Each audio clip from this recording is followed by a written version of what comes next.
Welcome to our channel. Today we how to enable component variants in Framer. Easy tutorial step by step clearly.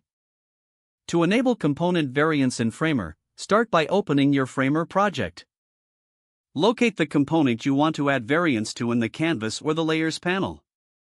Select the component to view its properties in the sidebar. In the sidebar, find the variants section. Click on the Add Variant button to create a new variant. A new variant will appear alongside the original in the Variants section. Rename the new variant to reflect its purpose. You can add as many variants as necessary by repeating the previous steps. Adjust the properties of each variant accordingly. This can include changing colors, sizes, or other attributes based on your design needs. Once you've set up your variants, you can easily switch between them. To do this, click on the Variant drop-down menu in the sidebar. This allows you to preview how each variant looks in your design. If needed, you can also delete a variant by selecting it and clicking the Delete icon. Remember to keep your variants organized for easier management later on. Now you have successfully enabled component variants in Framer. This feature will enhance your design workflow significantly. If the page does not load, refresh the browser or try again in a private or incognito window.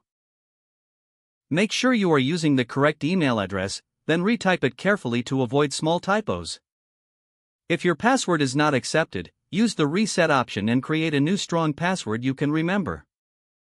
Check your spam folder for verification or security emails, then complete any request. Enable two-factor authentication if available to improve account security and reduce unauthorized access risk. After signing in, review your profile details so your contact information and settings are accurate and current.